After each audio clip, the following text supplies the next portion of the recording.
रोजगार आज की सबसे बड़ी आवाज यही है। आज अखबारों में एक हेडलाइन है कि जो सरकार ने सीपीएस तैनात किए थे उनसे जो उनकी तमाम सो कॉल्ड पावर्स थी, पॉलिटिकल पावर्स थी, उनको स्नैच करने के आदेश जो है, निर्देश जो हैं, वो माननीय हाईकोर्ट ने दे दिए हैं।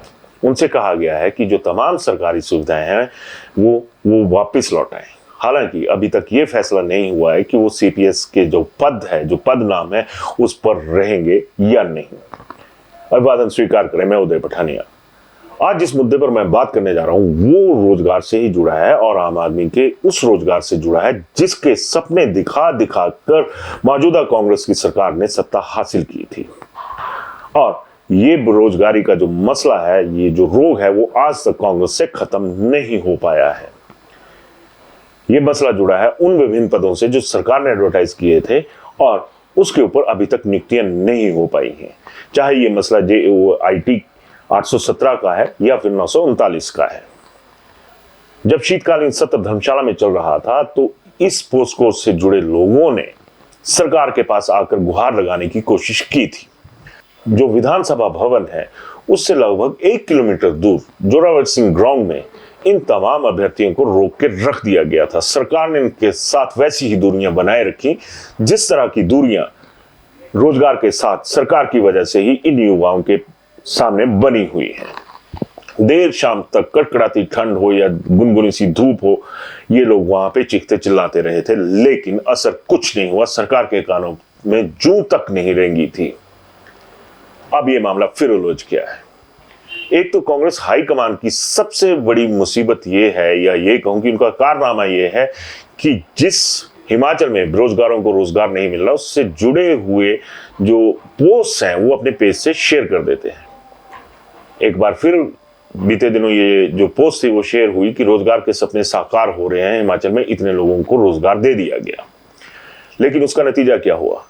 पिछले कल ये पोस्ट जब दोबारा रिवाइव हुई तो इसके ऊपर लगभग 10,000 लोगों ने कमेंट कर दिए और अपना रोष भी दिखा दिया कि आप अगर दिल्ली बैठकर ऐसे दावे करते हैं तो ये भी देखिए कि दिल्ली दरबार जब ऐसे ऐलान करता है या ऐसी बातें करता है तो जो शिमला का दरबार है वो इसके ऊपर कैसे काम कर रहा है।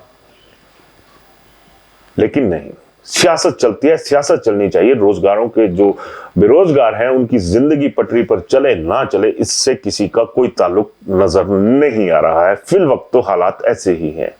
JOIT 817 ये एक ऐसा पोस्ट कोड था जिसमें जॉब्स जो थी वो ज्यादा थी। जब ये टेस्ट हुआ तो लगभग 2,27,000 लोगों ने इसमें हिस्सा लिया। करीबन 19,000 के करीब लोग टाइपिंग टेस्ट भी क्वालिफाई कर गए। और जब सरकारी नियत आज सामने आती है तो जनता कहीं ना कहीं पिछड़ती हुई नजर आती है। मामला जो था वो न्यायालय की दहलीज को पार कर गया और हिमाचल हाई कोर्ट से होता हुआ सुप्रीम कोर्ट की दहलीज को भी लांघ गया। वहां पर इन लोगों के हक में फैसला आया कि आप इनको अपॉइंटमेंट्स दीजिए। लेकिन आज इस फैसले को आए भी कई दिन हो चुके हैं और अपॉइंटमेंट्स किसी को अभी तक नहीं दी गई है। रोजगार के नाम पर शोर चला हुआ है। सरकार में शामिल चाहे मुख्यमंत्री हो या मंत्री हो या विधायक हो, कोई भी हो, हर मंच से कहते हैं कि हम ये रिजल्ट्स जल्दी देने वाले हैं या हम ये रिजल्ट्स दे रहे हैं। लेकिन ये रिजल्ट्स आखिर आएगा कब? बेरोजगारों का जो दर्द है उसको ये लोग महसूस कब करेंगे, ये सबसे बड़ा सवाल है। जैसे मैंने आपको बताया कि कांग्रेस के पेज से जिस तरह से ये पोस्ट चलती हैं उसके मुकाबले में अब ये लोग भी आने शुरू हो गए हैं। वहां पर तो कमेंट्स कर ही रहे हैं, वहां पर तो कांग्रेस हाईकमांड को बता ही रहे हैं कि भैया जो सपने आप दिखा के गए थे, जो प्रियंका गांधी दिखा के गई थी, वो अभी तक पूरे नहीं हुए हैं। इसके साथ ही के अभियान इन्होंने और छेड़ दिया है। ये लोग लगातार अपने पोस्ट कोड का जिक्र करते हुए वहां पे सब कुछ दिखा रहे हैं, फोटो खिंचवा रहे हैं, लेकिन दर्द होता है उस वक्त जब चाहकर भी ये लोग अपना चेहरा नहीं दिखा पाते। अक्सर मैंने देखा कि उन जो फोटोज हैं उनमें इन लोगों ने या तो मास्क डाला हुआ है या इनके घर के छोटे बच्चे हैं या इनके बुजुर्ग हैं, वो खड़े हैं इस पोस्ट कोड का पोस्टर हाथों में लेकर। दर्द देखिए, मजबूरी देखिए कि क्या है इन लोगों की। मजबूरी ये है, मास्क इसलिए लगाना पड़ रहा है कि सरकार आइडेंटिफाई ना कर ले कि हम लोग उस वक्त या तो विरोध कर रहे थे या आपसे इस तरह से चीख चीख कर मांग कर रहे थे। तो ये बेरोजगारी का दर्द है या सरकार का डर है, इसमें भेद तो आप लोगों को भी करना होगा, क्योंकि ये बच्चे जो हैं, जो ये युवा हैं, ये हमारे समाज के हैं, ये कहीं किसी बाहरी देश के, बाहरी मुल्क के बाशिंदे नहीं हैं। तो जब ऐसे हालात बनते हैं तो सोचिए मजबूरी का आलम क्या रहता होगा। अब भी सरकार की तरफ से इस बाबत कोई भी नई चीज नहीं कही गई है, और अब खबर यह है कि 20 जनवरी तक का एक अल्टीमेटम जो है वो इन युवाओं ने सरकार को दे दिया है कि भैया 20 जनवरी तक अगर आप हमें रिजल्ट्स दे देते हैं, हमारी अपॉइंटमेंट्स कर देते हैं, then well and good, otherwise हम लोग अपने परिवार के साथ शिमला में बैठेंगे और विरोध करेंगे।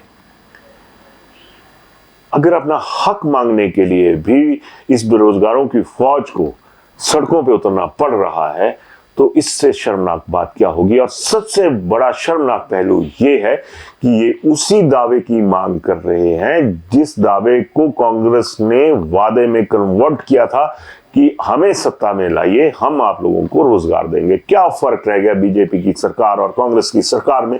आप लोगों की सरकारें तो बदल जाती हैं, लेकिन आम आदमी के दिन कब बदलेंगे? क्यों ऐसा माहौल तैयार किया जा रहा है कि जो ये युवा है वो मानसिक तौर पर प्रताड़ित हो, वो डिप्रेशन में जाए? सवाल तो हर तरीके से ले देकर सरकार पर ही आएगा, क्योंकि सत्ता आपके पास है, सिस्टम आपके पास है।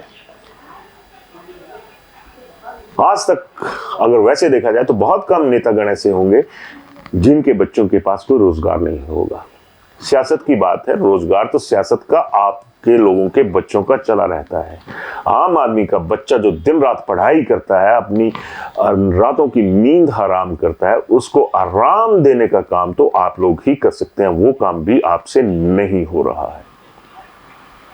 ऐसे में सरकार के पाले में एक सवाल मैं जरूर छोड़ना चाहूंगा, जहां से मैंने शुरुआत की थी। आपने अपने 6 लोगों को सीपीएस का रोजगार दिया था, माननीय कोर्ट ने उसको छीन लिया।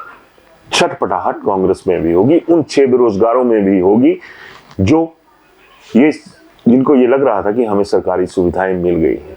उसके लिए तो एक कंपटीशन तय किया ना, वो भी वोटों वाला। उसके लिए कोई पढ़ाई करने की जरूरत नहीं थी। 5 साल में अगर आप 6 महीने जाग भी लेते हैं और इस टेस्ट को क्वालिफाई कर भी लेते हैं तो कोई बहुत बड़ा एहसान नहीं होता है। सालों पढ़ता है युवा जो है, उसके बाद वो रोजगार की तलाश के लिए निकलता है। पहला दरवाजा होता है सरकार का, मगर वो दरवाजा आपने खोला, अब उस दरवाजे को फिर से बंद कर दिए। सोचिए युवाओं को कितनी घुटन होगी। जरा सोचिएगा कि आम आदमी के लिए जब रोजगार के दरवाजे बंद होते हैं तो उसके मुंह से जो आहों का दरवाजा खुलता है वो कितना बड़ा होता होगा। समाज के साथ, समाज के लिहाज से राजनीति करना जरूरी है, समाज नीति को इसमें जोड़ना जरूरी है। राजनीति के लिए राजनीति तो हर कोई करता चला आ रहा है, व्यवस्था परिवर्तन तो शायद यहां पर भी जरूरी है। धन्यवाद।